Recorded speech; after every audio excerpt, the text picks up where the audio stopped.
Hello les filles, coucou tout le monde, j'espère que vous allez bien. Bienvenue dans cette nouvelle vidéo avec moi. Si vous êtes nouveau ici, n'hésitez pas à vous abonner, à liker la vidéo et à laisser un commentaire. Et on se prend après le générique. We are Christians, the world's largest religion. We believe in God, and God believes in us. God be with you. Il y a 6 mois, jour pour jour, où je vous faisais cette vidéo.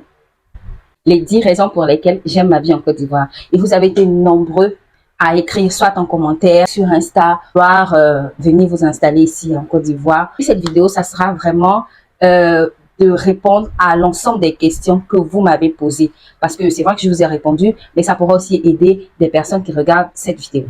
Je vais répondre à vos questions sur 5 axes. Le premier, ça sera le coût de la vie, le logement, le transport, le loyer et le travail. Pour commencer, on va parler du coût de la vie. C'est-à-dire le coût des aliments, des meubles, des vêtements et tout ce qui va. Tout ce qui est produits locaux, c'est-à-dire les légumes, les fruits et tout ce qui se cultive en Côte d'Ivoire est relativement moins cher. Par exemple, si l'élevage du poulet s'est fait ici, ça sera moins cher. Mais tout ce qui est produit importé, alors là, c'est cher quand même. Par exemple, si vous avez payé un poulet entier ici à 2500, dans les supermarchés, le même poulet qui revient de l'étranger va peut-être vous coûter aux environs de 5000 par là. Donc, 2 fois le prix du produit local. Par rapport à ça, où j'ai fait le challenge du marché, je ne sais même plus c'était avec combien, j'ai pu être satisfaite pour environ 3 semaines. Et que si c'est au marché local où vous souhaitez vous nourrir, où vous allez faire vos courses, vous serez toujours dans votre budget. Voire même, vous aurez même des excédents. Ça dépend aussi des périodes. Lorsqu'il y a des bonnes récoltes et tout ça, vous allez vous faire de bonnes affaires. Au niveau des meubles, si vous confectionnez local, vous l'aurez moins cher. Mais si c'est importé, ça sera cher. Que vous soyez au Gabon, en Afrique, tous les pays fonctionnent un peu de la même manière. Maintenant, si je dois comparer au Gabon, je vais dire que c'est pratiquement la même chose. Voilà. Peut-être au niveau des produits locaux, parce que nous, on ne cultive pas trop au Gabon.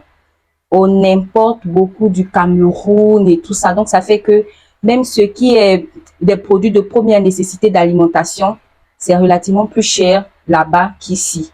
Au niveau du logement, ici, le logement en fonction des communes. Depuis que je suis en Côte d'Ivoire, comme vous savez, pratiquement 10 ans, j'ai toujours vécu dans la commune de Cocody.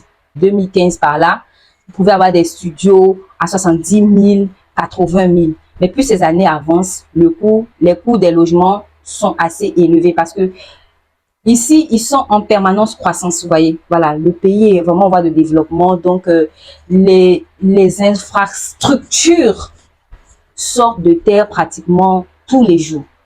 Donc, ça va de pair. Qui dit développement, dit aussi coût de la vie relativement élevé.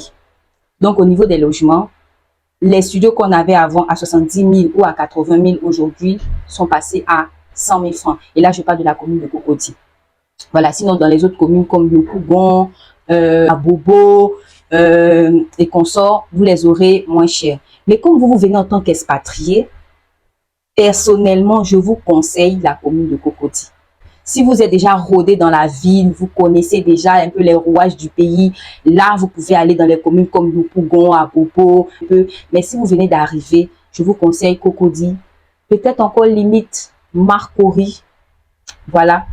Maintenant, si vous avez assez d'argent, vous pouvez aller en zone 4. Voilà, si vous êtes aisé.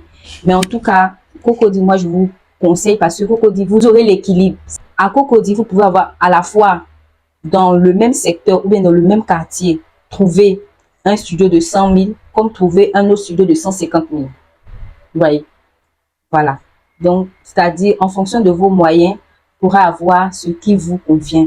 Et puis, c'est une commune qui est assez calme. Voilà. Il n'y a pas trop tout ce qui est braquage, agression et tout ça. Contrairement aux communes comme à Bobo. Après, ce n'est pas des critiques, c'est une réalité.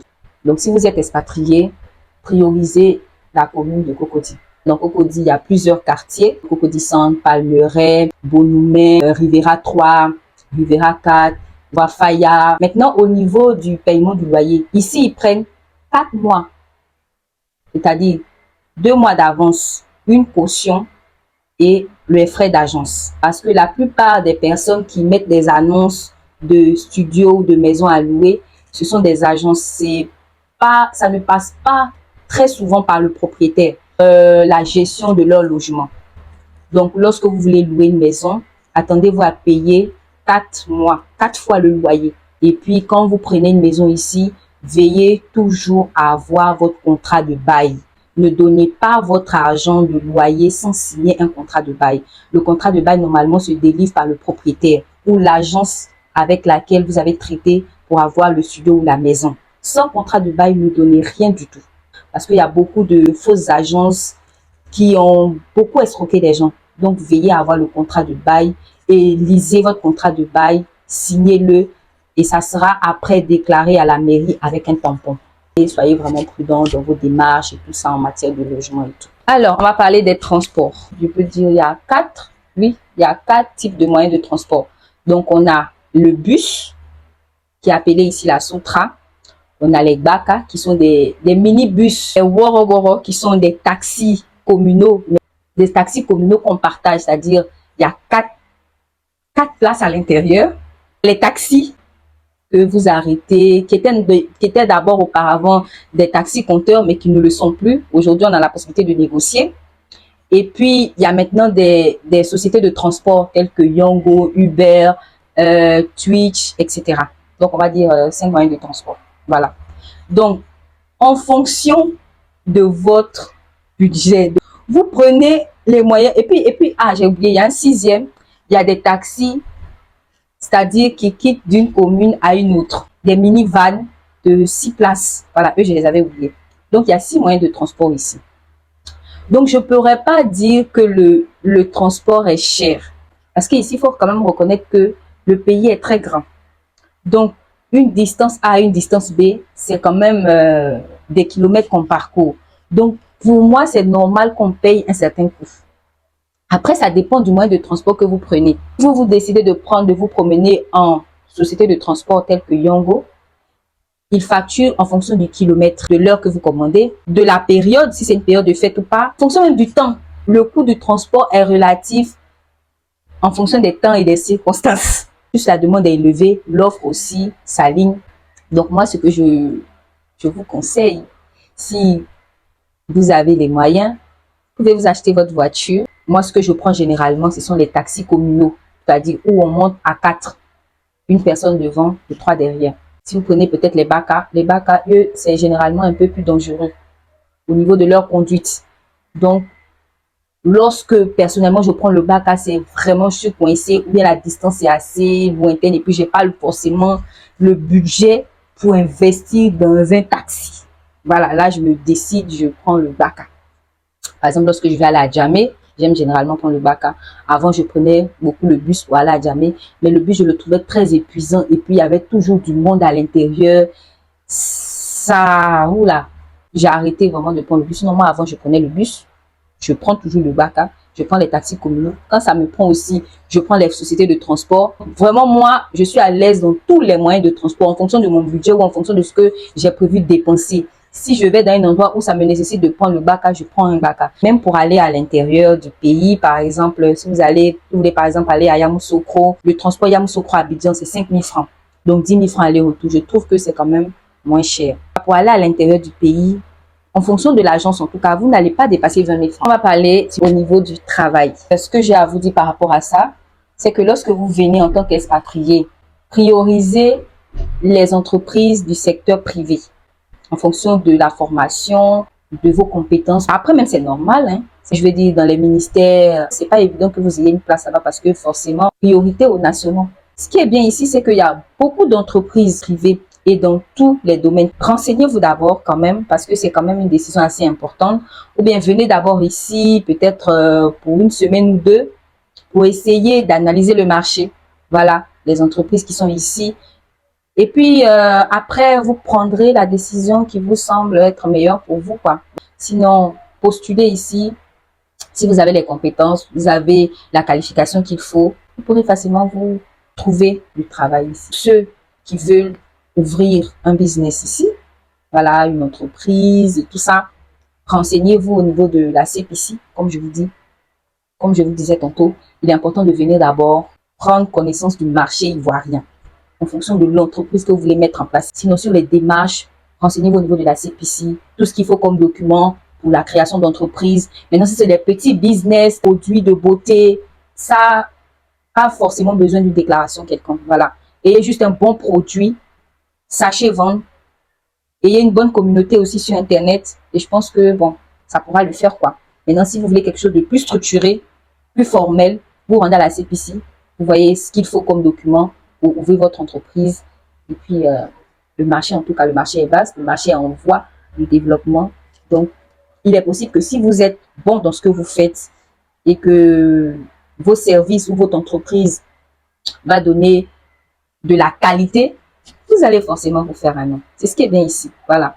Quand vous êtes sérieux dans votre travail et que vous avez un bon produit, il n'y a pas de raison en fait. Voilà. C'est votre travail forcément qui va payer. Si vous faites du bon travail, vous avez un bon produit, vous avez du bon service, que vous soyez étranger ou pas, vous pourrez facilement vous faire un bon portefeuille client, vous pouvez vous faire un nom, une place dans ce pays, dans les affaires. Oui, il y en a qui m'ont également parlé sur les écoles, le coût des écoles. Moi, quand je suis arrivée ici, j'allais à l'université. Pour ma première année, je pense que mon papa avait payé aux environs de 500 000 francs la scolarité à une université privée. Ceux qui étaient subventionnés par l'État ont payé 125 000 francs pour toute l'année. Donc, même au niveau de l'éducation, il y a pour tous les coûts, comme dans tous les pays. Voilà, c'est exactement pareil. Il ne faut pas que je vous dise, non, ici, la scolarité, c'est moins cher, et là-bas, c'est plus cher. Non. Si vous êtes au public, vous allez payer au coût du public. Mais après, pour avoir une place au public quand même, et qui dit privé, dit un coût plus élevé que le public. Ça dépend. Il y a des écoles américaines, françaises, libanaises, des écoles ivoiriennes. Donc, en fonction de l'éducation que vous voulez donner à votre enfant et en fonction de votre budget, de votre salaire, de vos revenus, priorisez le coût de la scolarité qui pourra convenir à votre budget. Sinon, je ne pourrais pas vous dire qu'au Gabon, la scolarité est plus moins chère qu'ici. Il y a une personne qui m'a posé au niveau du logement, est-ce qu'il n'y a pas des foyers d'accueil? Est-ce qu'il n'y a pas des familles qui accueillent des gens et tout ça? Oui. Moi, je me dis, aller dans une famille qui t'accueille, il faudrait au moins avoir un membre de cette famille-là que tu connais pour t'accueillir. Voilà. Mais je ne sais pas trop, je ne sais pas si ça existe, des familles qui sont là et qui accueillent des gens qui viennent de l'étranger comme ça chez eux. Ça, je ne sais pas. Je sais qu'ici, quand quelqu'un, par exemple, va chez un tuteur, c'est forcément un oncle qui connaît, ou bien l'ami de son papa, ou bien la sœur de sa maman qui devient son tuteur ou sa tutrice. Mais quand vous êtes expatrié, essayez quand même d'avoir le budget nécessaire pour vous loger. Voilà. Et ne pas rentrer en famille d'accueil comme ça, surtout lorsque vous ne connaissez pas les personnes. C'est vrai qu'ils sont très hospitaliers, les Ivoiriens, ils sont très hospitaliers, mais je parle plutôt pour vous, quoi. Pour vous. Sinon, c'est possible d'en trouver qui soient bien avec vous, mais essayez d'abord de connaître les gens avant de vivre avec eux. Donc, il est mieux pour vous de venir avec le budget nécessaire pour vous loger. Même si c'est dans un studio que vous allez trouver à 80 000 francs, trouvez-vous un logement. À part si vous allez dans un internat, préparez-vous en tout cas. C'est ça. Préparez-vous bien quand vous venez à l'aventure. Si vous connaissez quelqu'un déjà ici, venez peut-être proposer à la personne de vivre avec elle, partager le loyer. C'est aussi une option. Voilà. Ça vous allège. Si vous avez la possibilité de venir avant de vous installer, venir voir un peu le pays, comment ça se passe, la vie ici et tout ça, avant de prendre cette décision importante, faites-le. Je peux vous dire tout ça, mais après vous voyez d'autres réalités. Bien, je peux vous mettre une tache noire sur un tableau blanc, mais vous allez dire, mais il n'y a pas de tache noire, tout est parfait ici. Voilà, donc c'est un peu ça. Donc, il est important de faire d'abord une expérience au préalable avant de prendre la décision de venir vous installer complètement ici et de laisser votre vie là-bas. C'est tout pour cette vidéo. N'hésitez pas à me laisser un commentaire si vous avez d'autres questions, bien, si vous voulez rajouter quoi que ce soit. J'espère avoir répondu à certaines de vos questions, ou en tout cas, j'espère avoir répondu à vos questions. Donc, voilà, n'hésitez pas, on s'abonne, on like la vidéo et on se retrouve très prochainement dans une autre vidéo. D'ici là, portez-vous bien et surtout, comme je l'ai dit toujours, que Dieu vous garde. Bye!